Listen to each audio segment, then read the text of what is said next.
There are lots of common traits to be found among championship-winning racing drivers, but there's one trait they share with fans like you and me, the dream of measuring their skills in a state-of-the-art racing car for the very first time.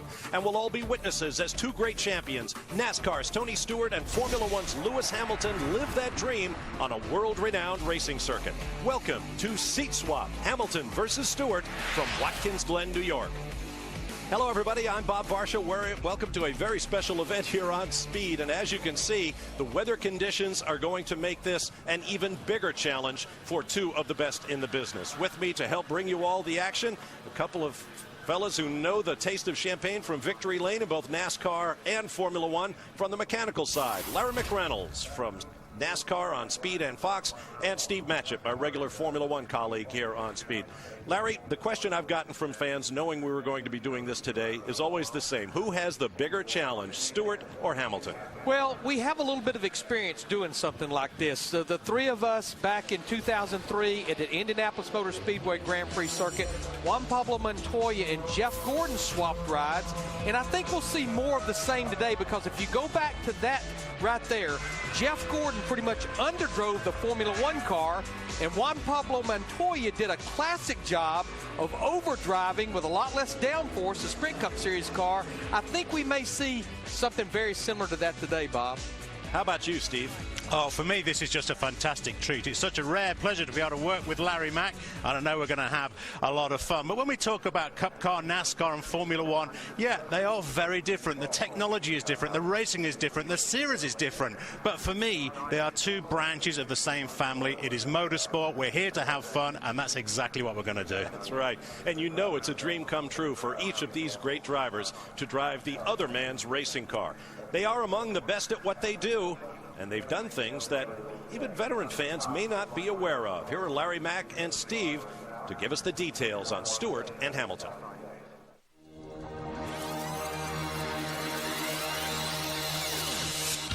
When race fans hear the name Tony Stewart, it's often in reference to his pedigree driving stock cars. It's easy to forget that his accomplishments in the open wheel world are equally as impressive. In 1978, at the age of 7, Stewart competed in his first go-kart race. Fast forward 10 years, and at age 17, he was crowned the World Karting Association champion. Stewart's open-wheel career progressed over the next 7 years, and in 1995, he became the first driver to win championships in all three of USAC's major divisions in the same season. While Stewart was making a name for himself in the USAC ranks, an 8-year-old Lewis Hamilton was just beginning his racing career across the pond. Much like Stewart, Hamilton cut his teeth behind the wheels of go-cars, where he claimed multiple British and European championships. In 1996, Stewart continued his meteoric rise in open-wheel racing while driving in the IndyCar Series. That same year, he made his debut in stock cars, running 9 races in the NASCAR Nationwide Series. The following year, Stewart captured the 1997 IRL Championship before deciding to make the transition to NASCAR full-time in 1999. In 2000, Lewis Hamilton reached the pinnacle of kart racing when he was ranked #1 in the world.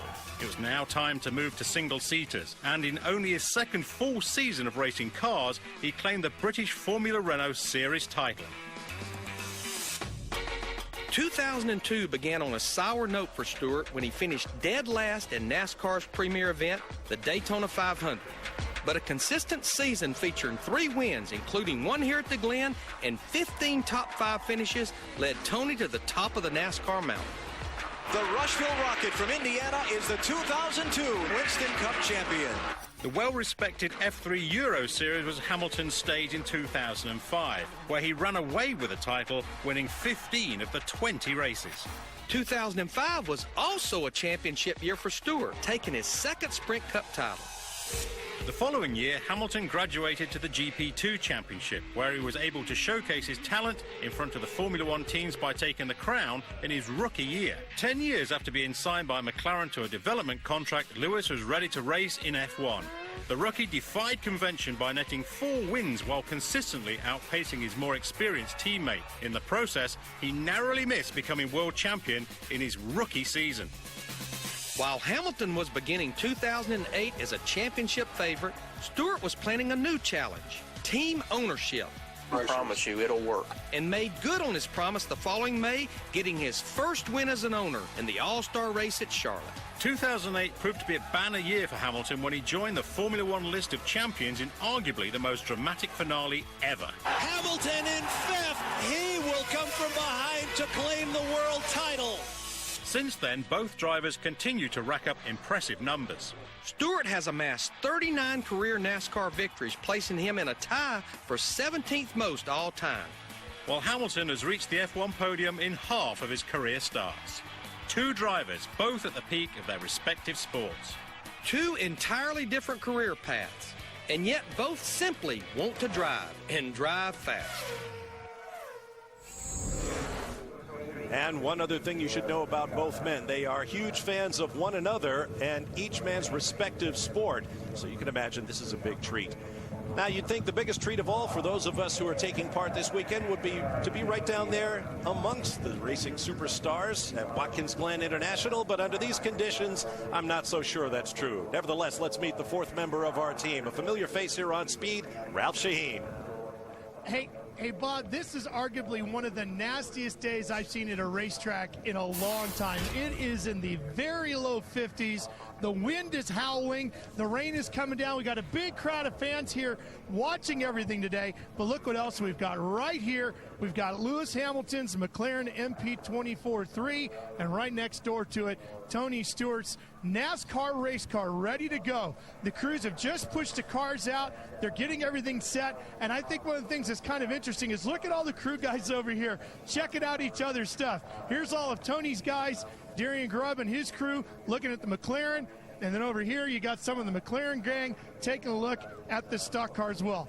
It's wet, it's cold, but we're going to have some fun up here today at the Glen. That's right, Ralph. Nobody said it would be easy, and that's another memory from 2003. Juan Pablo Montoya versus Jeff Gordon. The crewmen wanted to pour over each other's cars. The fun's just beginning, trust me, at Watkins Glen International, and we'll be right back to Seat Swap. Speed's presentation of Seat Swap, Hamilton versus Stewart, is brought to you by Mobil 1, the world's leading synthetic motor oil brand. Put some NASCAR in your car with the One, Mobil 1. Beginning in 1948, sports car races through the town and surrounding area of Watkins Glen, New York, captured the flavor of European road racing. The races were tremendously successful, but the dangers of racing on crowded public roads brought tragedy. After an 8-year-old spectator was killed in 1952, the racing was moved out of town to a closed course until 1955. The following year, the event organizers constructed a 2.3-mile circuit, and Watkins Glen International was born. Our thanks to Sam Posey for that quick thumbnail of Watkins Glen International. So, NASCAR and Formula One. Are the series poles apart? Well, not necessarily. Steve and Larry Mack profiled the series where our two stars of the show today make their living. Stereotypes are a convenient way to pare down complex differences into something easier to digest. Some might say that NASCAR fans and drivers are typically Southern Americans. And that they like their racing simple and their turns left. And others might say that Formula One fans are stereotypically European. Their drivers elitist and prefer their racing to be as technically complex as their circuits. Like most stereotypes, these are mere gut reactions based on anecdotal evidence. The international differences aren't as stark upon closer examination. NASCAR is not confined within America's borders. Their races are broadcast in over 100 countries and over 20 different languages. And Formula One's fan base isn't strictly European. It's broadcast in over 200 countries. And when F1 raced in the United States, it's attracted well over 100,000 fans annually. NASCAR's driver lineup has open wheel and international drivers. Plus, there have been more Formula One drivers from the United States than every other country besides the UK. Despite their overlap, these are still two very different motorsports. NASCAR rules the roost in sheer size, bigger fields, a bigger season, and bigger cars too. But in many ways, Formula One has a larger stage, travelling to 5 different continents throughout the season. Once on the track, Formula One cars don't trade positions nearly as often as their NASCAR cousins. They set a record this year with 82 total on-track passes. At Talladega, there were 88 lead changes alone. Technically, the two sports are also on opposite sides of the spectrum. Formula One has used computers for decades, providing teams with terabytes of live information every moment their cars are on track. NASCAR teams are not allowed to use data acquisition. Drivers and crew chiefs still rely mainly on experience and instinct. To gloss over these real differences between the sports would not be fair to either elite series and would miss what makes them both uniquely great. And one thing both series share is committed race fans. A big shout out to all the folks who have come to Watkins Glen International for a seat swap to watch Tony Stewart and Lewis Hamilton trade race cars on an absolutely miserable day. Well, we've heard about the series. We've heard about the drivers. Now let's hear from them. Lewis Hamilton and Tony Stewart standing by with Ralph Shaheen. Well, the cars have made their way out to the track, and now so have our drivers. We have Lewis Hamilton with us and Tony Stewart. And Tony, let's begin with you. I haven't seen you giggle this much in quite a while. You look like you're a kid in a candy store today. Yeah, this is an early Christmas present for sure. It's an opportunity of a lifetime, and thanks to Mobil One, we are going to get to do something I've only dreamed about. And before that, you got to go take the Cup car out for Lewis, and you got rain tires on this thing, something you don't do a lot as well. How's that going to feel, do you think? I don't know. I think it's going to be just as odd trying to learn the Cup car in the rain as it is the F1 car in the rain. So the good news is we're going to get a chance to run our own cars first, and I've spent some time with Lewis, so I'm very comfortable knowing that whatever information he tells me is going to be spot on. Lewis, what are your thoughts on the Cup car? What has Tony told you already?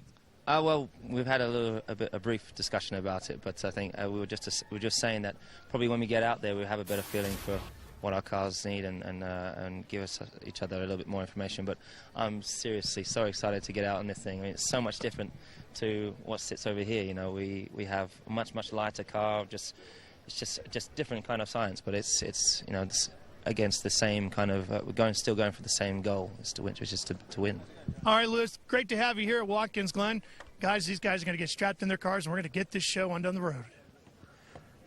All right, thanks very much, guys. The cars will be warmed up, and as you heard Ralph explain, Tony will take some laps in the stock car, Lewis in his McLaren, and then they will swap. Stay with us. The boys will mount up shortly.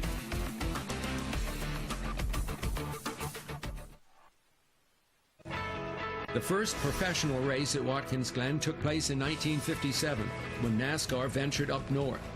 Buck Baker edged Fireball Roberts for the win in the 101-mile Grand National event. NASCAR would make 2 more trips to the Glen in 1964 and 65 before returning permanently in 1986. That race was won by Tim Richmond, who held off Darrell Waltrip in an epic duel. Since then, Tony Stewart has been a ringer, securing 5 victories at the Glen.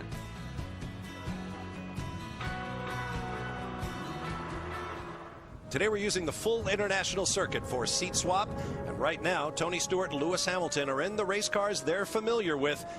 Getting in a photo op at the end of this lap, Tony will turn off and Lewis will turn it up. That gives us time to tell you this Friday night it'll be madness in the Motor City on trackside. Tune in. Martin Truex Jr., Ryan Newman, and Hall of Famer Bud Moore will stop by the wildest party in racing.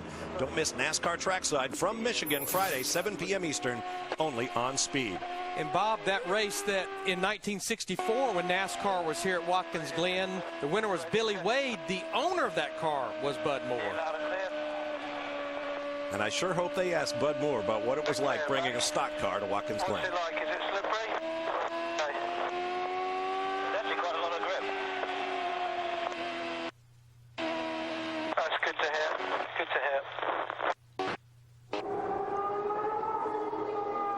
Good to hear indeed that there's good grip out there, at least for the Formula One car. Let's go quickly to Ralph Shaheen. You know, Bob, I spoke with Tony just a few minutes ago before they put the window net up, and he said, you know, to learn the track here, I actually stayed up in the middle of the night at 2 a.m., speed aired a race from here, one of the Challenge Series events, and he watched the entire broadcast because he's never run the boot section of Watkins Glen before, and he said he learned as much as he could from the broadcast, got a bunch of laps in on the simulator. He did, however, not factor in the rain. Of course not. I believe that was the Grand Am Continental Tire Series. You're on speed. Steve, I love the look of comparing the height of the two cars. It almost looks like a little Matchbox car over there besides that Sprint Cup Series car. Larry, you're absolutely right. They are so different, aren't they? And look at this shot. I mean, that just highlights it right there. The height different, the weight difference. And yet, in terms of horsepower, Larry, these two machines producing pretty much about the same figure. Yeah, a little over 800 horsepower. I've heard a lot of drivers maybe talk about that going around this course in this Formula One car would be like going around in a Corvette, and the stock car would be like in a minivan. Well, very different revs on these cars, of course, Formula One compared to the Impala, about 18,000 RPM on the McLaren. Interestingly, when the two cars were circulating earlier on, guys, you heard a lot of radio chatter. Even on a demonstration run like this, that constant feedback from the driver to the engineers. What's the grip like? What's the radio like? Can you hear me? Can I hear you? Corner by corner by corner, Larry, as the guys try and learn the track from the side of the track and from the cockpit. Well, and that's the thing, and Ralph pointed it out about Tony Stewart. Even though he has 12 starts here with 5 wins, he mentioned he's never run the boot and never been in wet weather conditions either. Yeah, very different.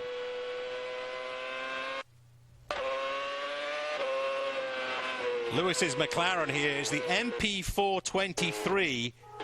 Chassis number 2. We had a good shot of the chassis plate earlier on. This is the car that he won with at Silverstone, took his championship, his driver's championship with this car. And if you look around the car, you'll see an awful lot of appendages, wing configurations on the car, everything to try and generate more downforce. As Bob was saying earlier on, Formula One, all about downforce. Well over 4,000 pounds of downforce created by this McLaren. Well, while Lewis continues to get the feel of the international circuit at Watkins Glen, we should point out he's not the only Formula One driver in the house. Here's Ralph Shaheen. That's right, Bob. We got the great David Coulthard here with us. All right, DC, you got to drive the pace car for these guys as they went out. How's the track look? Well, the track, it started to rain a little bit as we're speaking, but it actually was as dry as it's been all day. So as we're just going to hear Lewis pass by on the pit straight here. I think you call it wide open out here, so there's no question he's flat out. And it's great because we've got a lot of race fans that have come here to see this Mobil 1 car swap. Now, when you and I were talking moments ago, you were saying there's some sections of the track that he might never have seen before as far as the construction of the racetrack, and especially some of the cement pads. Well, that's my first experience of running on cement or concrete, and there's a few of the apexes here where you have the strip, which I was pleasantly surprised this morning to find has a lot of grip in the wet. So it's the tarmac areas that traditionally you have to be a little bit careful on the wet and get off the racing line. And interestingly, talking with Tony earlier, you know, they're not familiar with racing in wet conditions, of course, with NASCAR. So I think it'll be quite a challenge for him. And you know, they've got some wets on there, but it's not something they're used to using. All right, pal. Thanks. As you hear the pop of the transmission shifts in the McLaren, that's another distinct difference between these two kinds of race cars. Tony Stewart's having to reach down for that shift lever and his 4-speed. Lewis Hamilton has 7 speeds and incredibly quick semi-automatic shifts. Yeah, and again, the Sprint Cup Series cars, they never run the long version, but I know in the short version, they'll shift about 9 to 11 times per lap.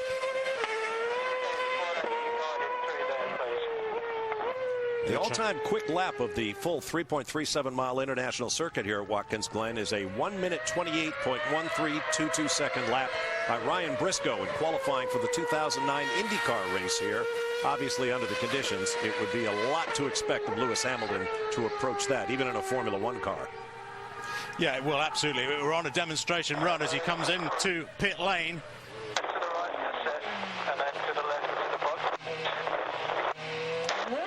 And 2 or 3 things they did to the Stewart Haas number 14 car for these wet weather conditions is you see the windshield wiper, plus they also put a defogger at the base of the inside of the windshield. And I'm sure Tony is glad they did. Lewis Hamilton is out of the car. Ralph Shaheen is with him. All right, Lewis, so how was the car on Watkins Glen in the rain? It was awesome. It was absolutely amazing. There's so much grip here.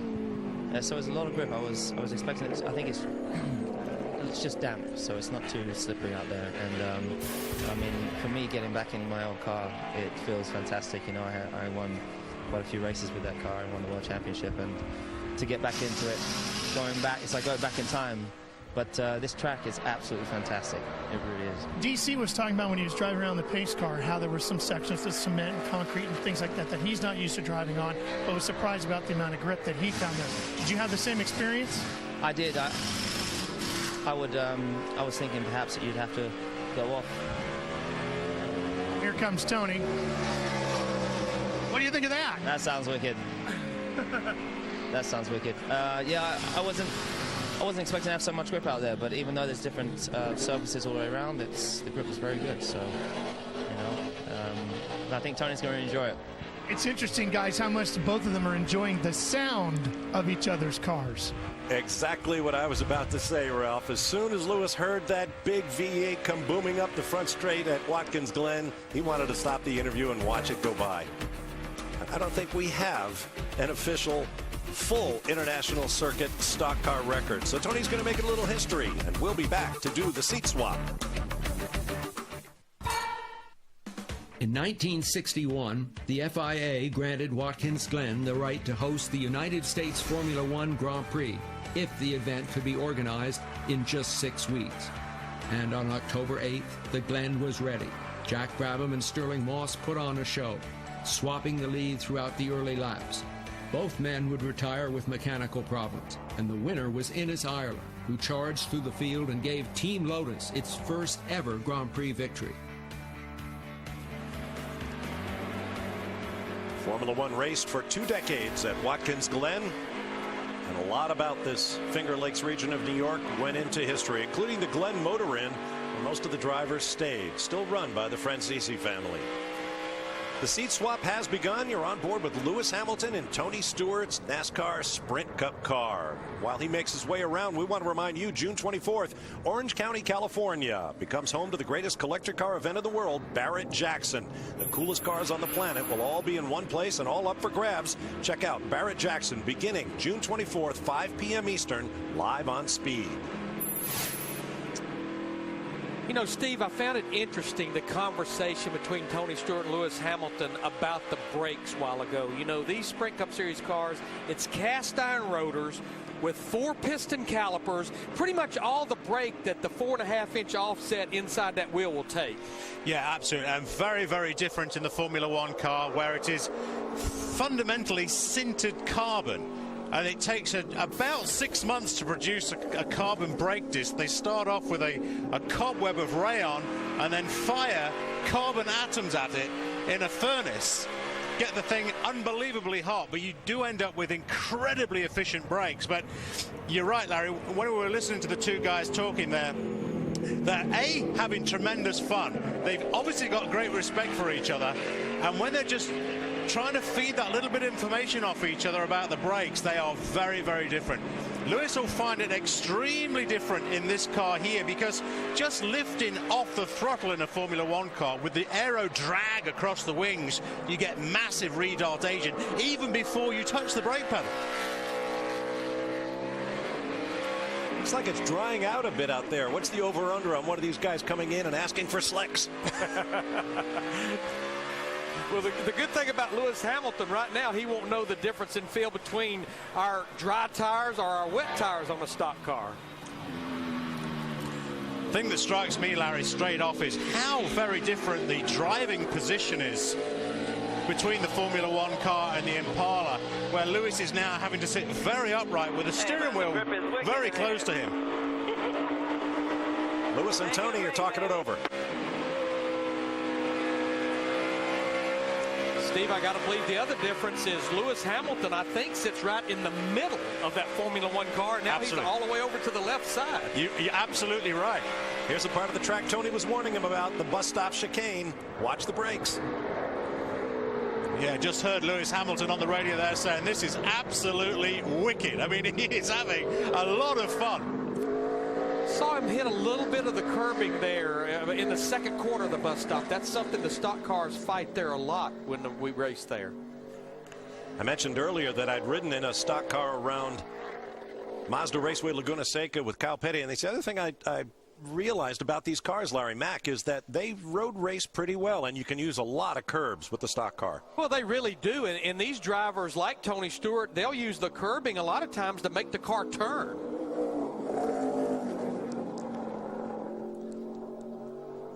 Everybody looking anxiously for Lewis Hamilton to come around from his first lap at speed. It's very cool seeing these guys do this. I was impressed there with how Tony was helping Lewis get into the car. I heard Lewis say, you know, how do I start it up? I mean, something so fundamental, but when you're from a different series, wow, you're on a very, very steep learning curve. Yeah, someone cranks the Formula One car for you. That's right. Yes, sir. Yeah.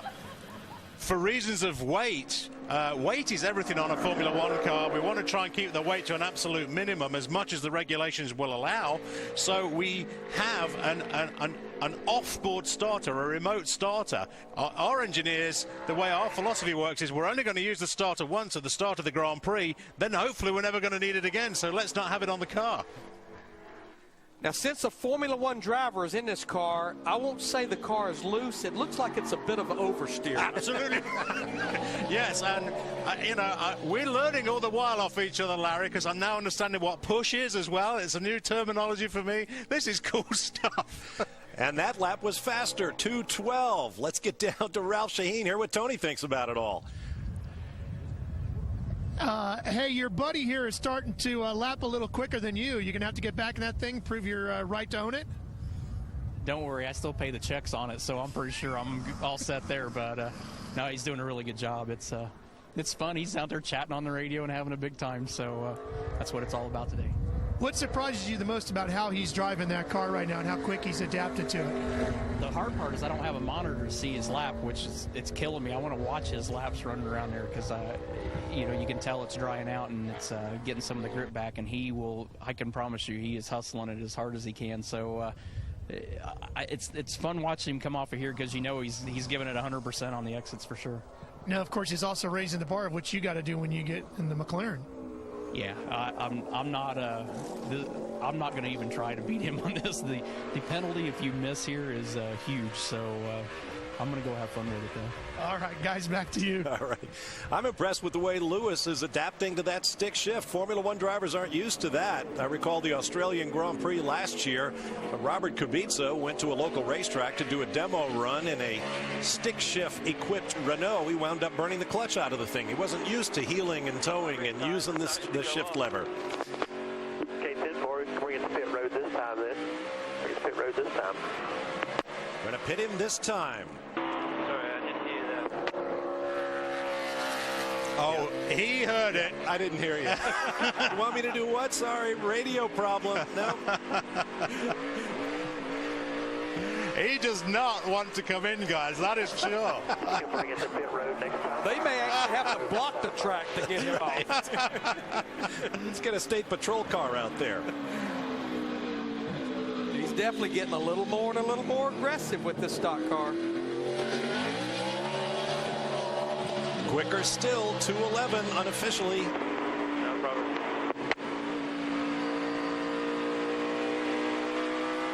Now this is the area that Tony was telling him when it's dry and you've got good conditions. On fresh tires, you can run wide open through here, even with the Sprint Cup Series car. Now the weather has improved an awful lot from when Tony Stewart was out doing those demo laps at the start. And Lewis Hamilton is taking advantage of this now because you can see the dry line is starting to form.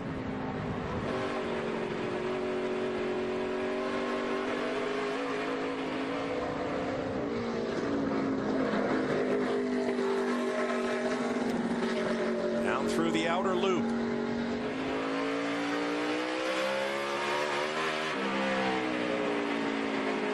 There's the chute down into the boot.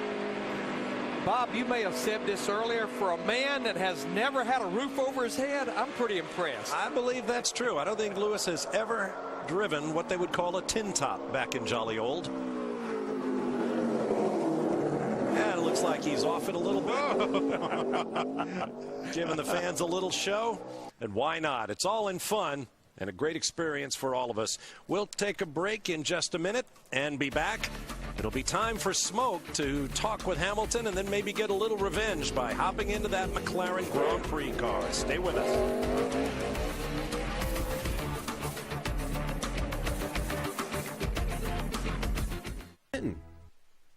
1971 marked a turning point for Watkins Glen.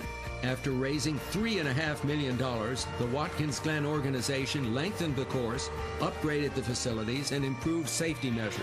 These changes made it one of the premier racing circuits of the world. I loved the Glen when they extended the course. Then it became really a very technical course because you had really good elevation changes. Then you had a good variety of corners, the downhill braking, and I really that's the Glen that I really appreciated.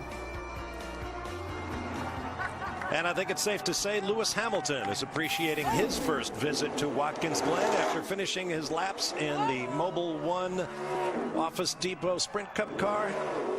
He did a donut and spoke with Ralph Shaheen.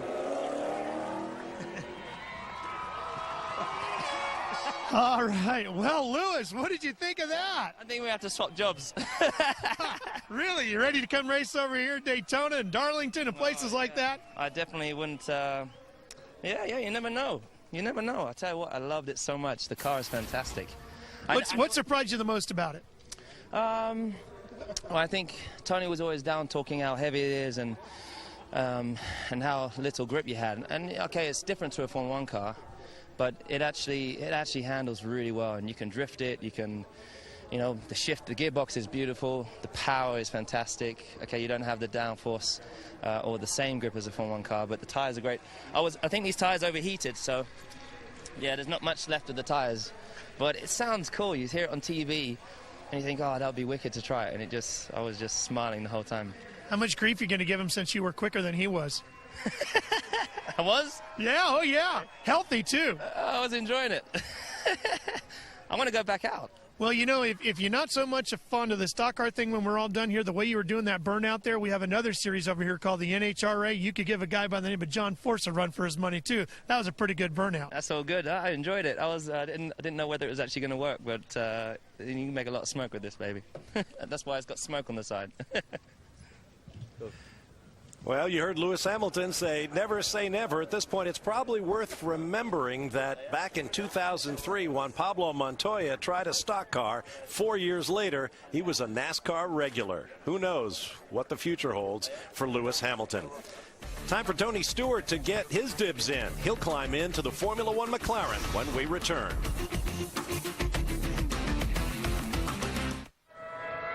Listen to the sound of 800-plus horsepower revving to 18,000 RPM, and nobody's happier about it than the guy in that Formula 1 McLaren, two-time NASCAR Sprint Cup champion Tony Stewart, living the dream. Doesn't look like he's going to feel it out. Looks like he's going straight to speed. Yeah, he was in 7th gear at the top of the S's.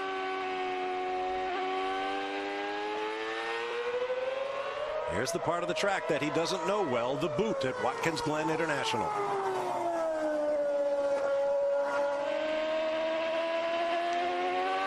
We talked at the top of the show, Tony has a lot of open wheel experience. In fact, he won the Izod IndyCar Series Championship in 1997, but there were no road courses on the schedule then. That's right.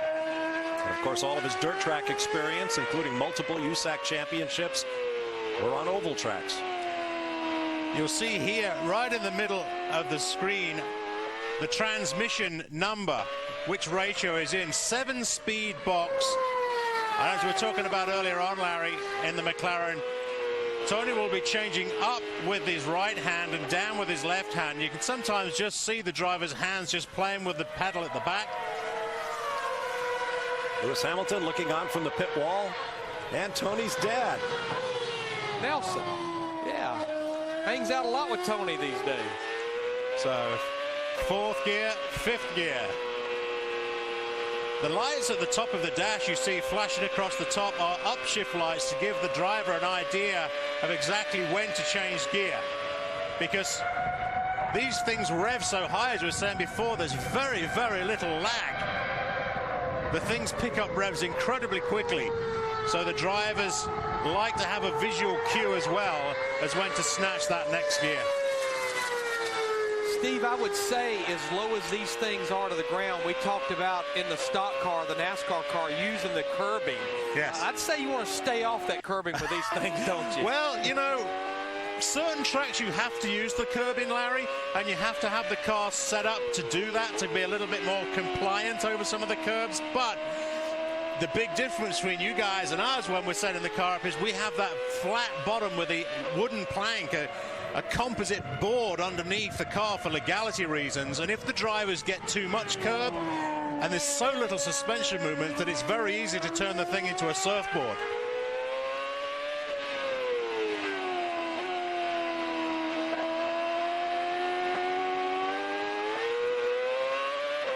Just hearing the sound of these engines, this engine reverberating off the trees.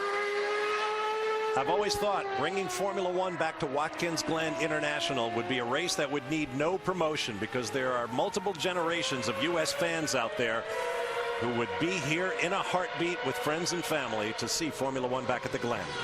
I guarantee you the grin underneath that helmet right now is gleaming on Tony Stewart's face. And tit for tat, Tony gets in first hot lap 5 seconds quicker than the 150 that Lewis did in wet conditions. Now let's go to Ralph Shaheen. All right, we're down here with Lewis, who's listening in on the radio. He just cranked off a 1:45.08. What do you think of that? I don't know what that means, to be honest. A minute 45 around the track. No, but I don't know what times they do. You ran a 150 when you were in the Cup car. Yeah, that's great. That's great. It's a good start. He looks like he's enjoying himself out there. I just asked him how he's doing. He's not come back to me yet, so I don't know if he knows where the radio button is, but I think it's cool. I think he feels like it sounds like he's getting into it straight away. So. All right, Lewis, monitoring everything down here on the radio. Tony having some fun out in the car. No question about that. I'll be interested to hear if Tony complains about the strain on his neck. That's usually what we hear from first-time drivers in Formula One cars. Yeah, with the strain on Tony's neck, and also, as we heard the guys chatting about earlier on, it's this massive difference in braking. Every new driver, back in when I was racing, any new driver we had in the car, the first thing they said, Larry, it's all about the braking. They get out and say, well, the acceleration is impressive.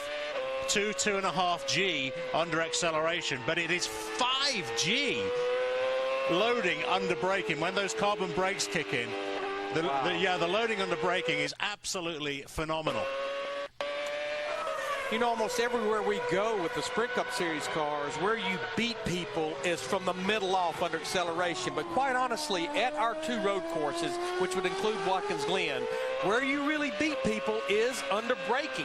You outbrake them and take the position away, getting in the corner. It's the difference between an oval and a road course is that a lot of drivers, when you make the overtaking move, you have to get on the gearbox of the car ahead of you and then heavy on the brakes, outbrake the opposition into the corner, and then hope you get good traction and power away. But it's the brakes that really can win you the race.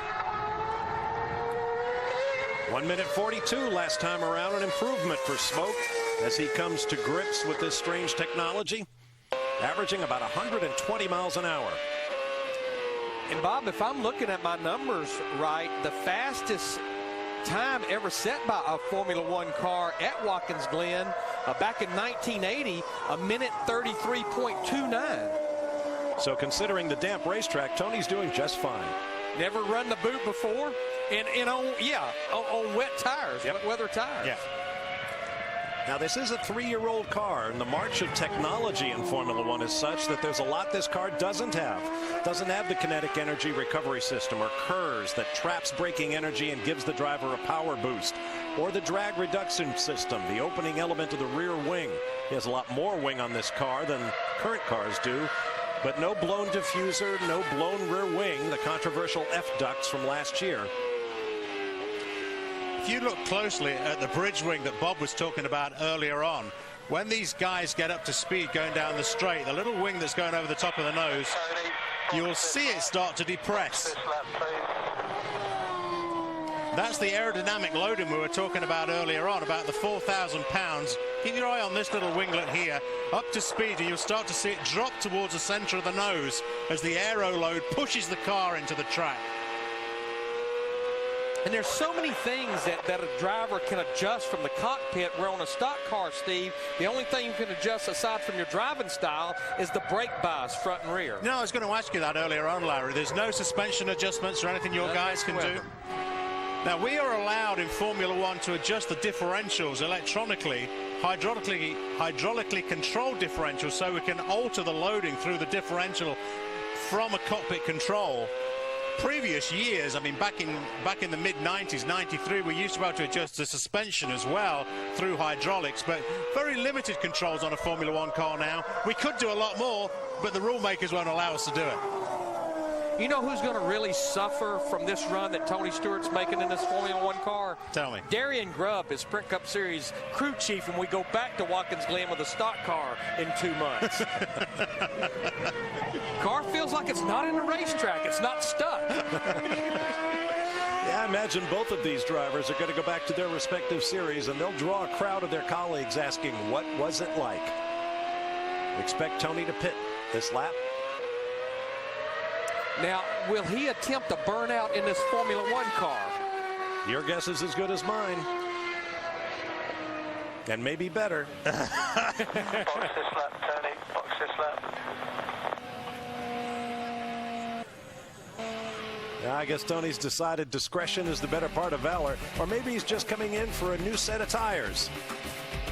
That's what I'd like to see. We'll be back in a moment.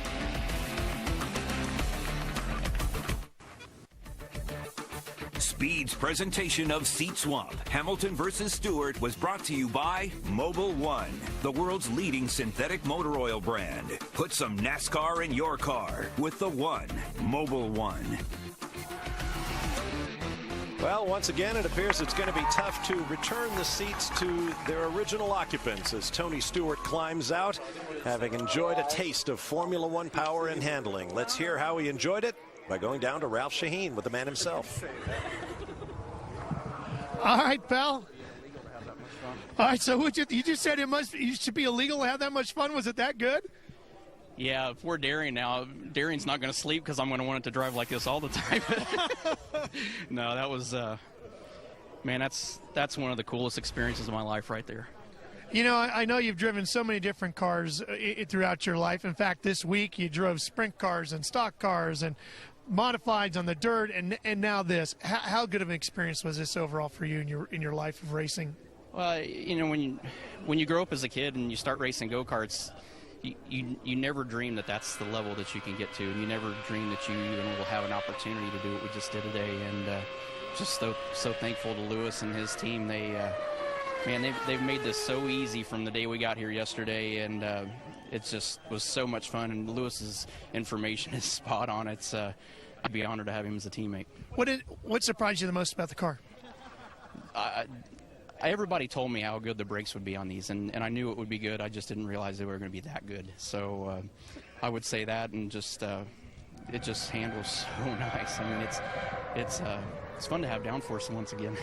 And oh, by the way, he beat you in the Cup car, but you were faster than him overall out there. So you got that little dirt track. You can invite him to that. I think we both got it by default on a dry track when we both went out, but. Yeah, absolutely. It would be fun. If as much fun as he had in the Cup car, I would love to get him Deldor in a dirt car. I think he would have a blast. All right, Lewis, what do you think? The invitation's out. Want to go learn how to run a sprint car? Yeah, I mean, Tony's been fantastic today and to let us come down here today. And I'm so glad that I was able to bring the car back in one piece. And I knew he was anyways. He was going to bring the car back, no problems. But he looked like he had a great time out there. And I'm freaking buzzing inside. I want to go back out again. I think we should get some sick tires and go back out, huh? I know. Yeah? I think we're going to do that. Slick tires it is, Bob. And, you know, the other thing that I think that was really cool about this whole day, Bob, was the two of them became really good friends. At one point, Lewis took pictures on his phone of Tony getting in the car, and he says, don't worry, I'll email them to you. Well, it's time to start wrapping things up here from Watkins Glen and Seat Swap. But for the record, while we're in break, before Tony climbed out of that Formula One car, Larry McReynolds said the guy I feel most sorry for is Darian Grubb, especially when they go back to Watkins Glen. But, you know, studying these two drivers' resume, I think no matter what track you carried them to, what race cars you put them in, they would be successful. I've never been to Monaco. Steve, you've probably never been to Martinsville, but I know I always enjoy doing a broadcast with you guys. Absolutely. Steve? I never have, Larry, but I tell you what, if you want to invite me, I'll invite you down to Monaco next time I go down there to do a race, that's for sure. I will say, we've had an absolute blast here. We've opened the door to one another. We've had a party. Everybody was complimentary about the equipment. The driving was great. Fabulous day. No question, it's been great fun, and once again, congratulations to all the fans who sat through the rain to watch their heroes in action. They obviously had a great time, and we hope you did too. Seat swap with Tony Stewart and Lewis Hamilton. I like their idea. Let's put